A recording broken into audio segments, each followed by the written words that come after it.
What's up, Falcon fans? This is Week 4 preview of our most hated divisional rivals in the New Orleans Saints episode. If you guys like this type of content, hit that like button. If you guys hate this type of content, hit that dislike button. It will hurt your boy's feelings. Well, maybe it's a little bit, but if you want to do a huge favor for your boy by hitting that subscribe button, it will help our empire grow. So on that note, let's just dive into the video and let's talk about the New Orleans Saints. On paper, they look pretty damn good on defense, only allowing the Carolina Panthers to score 10 points, not really a shocker. Holding the Dallas Cowboys, now that's kind of a shocker right there, only allowing them to have 19 points. Holding down the Eagles to 15 points, even though they still lost that game. But in 2024, they have 11 total sacks, 5 total interceptions, and 4 total forced fumbles so far in the past 3 games. That's not a bad start in any means. There are 3 key players that the Atlanta Falcons offense have to watch out for, and that's the cornerback in Alontae Taylor, who has 20 total tackles, 3.5 sacks, 4 tackles for losses, 2 pass deflections, and 1 forced fumble. The defensive end in Carl Granderson, who has 13 total tackles, 3 sacks, 3 tackles for losses, and 1 forced fumble. And of course, I can't forget about the defensive tackle in Brian Brzee, who has 4 total tackles, 3 sacks, by the way, 3 tackles for losses, and 1 forced fumble to boot. So these are the 3 guys we have to watch out for. But the good news for the Atlanta Falcons is the New Orleans Saints ranked number 7 by giving up in the air with 772 total passing yards, but only allowing 1 touchdown in the air to Dak Prescott in week 2.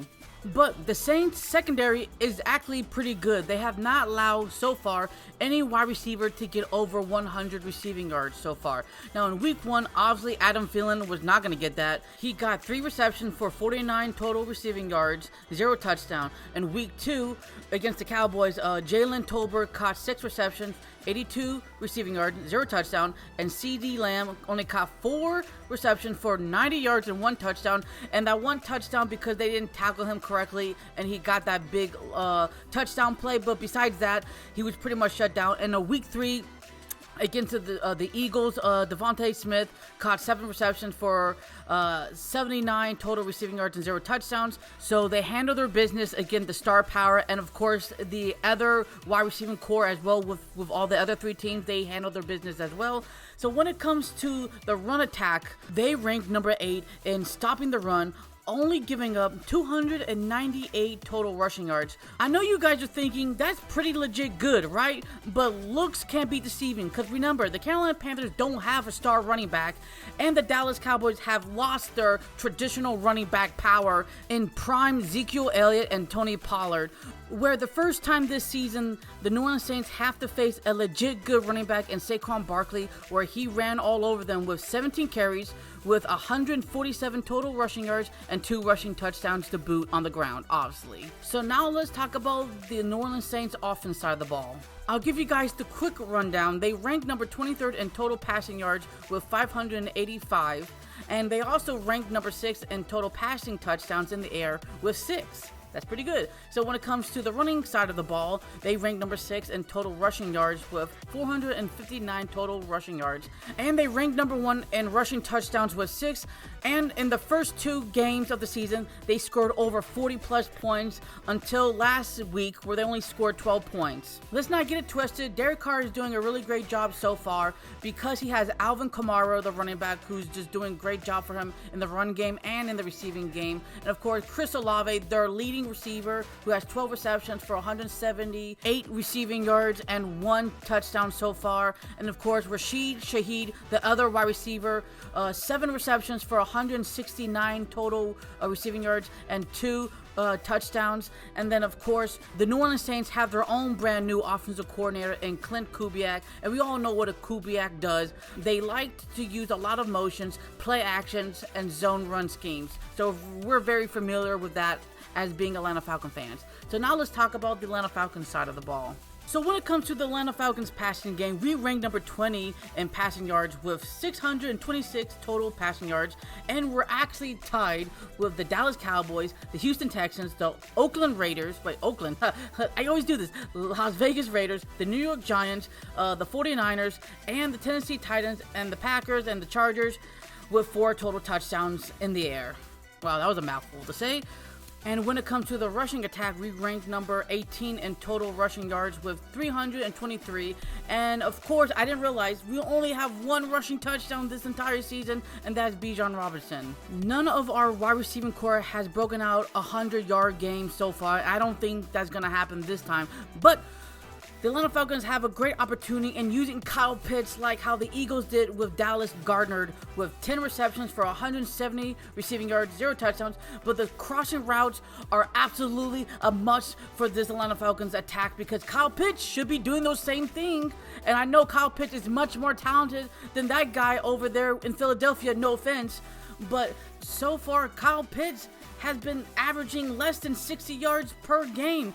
And honestly, he has not had over 5 receptions one single time so far. So the Atlanta Falcons have to use Kyle Pitts right if we want to be successful in attacking the middle field of the position and doing the play action. And that helps us breathe in the run game as well because Bijan Robinson and Tyler Algier are both capable running backs to give big yardage plays if the New Orleans Saints defense gets tricked so many times. Obviously, this all depends if the offensive line can stay healthy compared to last week, where Drew Daltman got put on IR and Caleb McGarry is battling injuries right now, and we just re-signed Ryan Newsel back, the center, and of course we got another guy, I can't remember the top of my head, who used to be here a couple of years ago as well. I think his name was Wilkinson, something like that. So that's definitely in play. So now let's talk about the Atlanta Falcons defensive side of the ball. When it comes to the big play mobility for the Atlanta Falcons defense, we only have 3 sacks, 2 interceptions, and 0 forced fumbles to really make any causable change in the battleground, right? So when it comes to the Atlanta Falcons and stopping the pass, we actually ranked number 8 on not giving up the most passing yards in the air with 556 and only allowing 3 touchdowns in the air.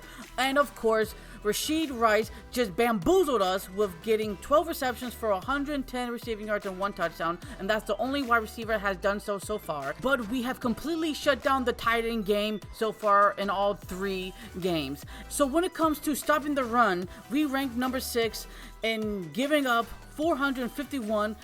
But the good news is we only gave up 1 rushing touchdown so far, and that was to the quarterback and Jalen Hurts in week 2. But of course, I would love the Falcons front 7 to stop the run game immediately, but unfortunately, this has been a big problem since last year. But Caden Ellis, Troy Anderson, and of course you got, Matthew Judon, and then the rest of them boys, and number Godzilla, number 97, and David Automata should find holes to just gap them, and they have. We do have a lot of tackle for losses. So far, we have 13 in total.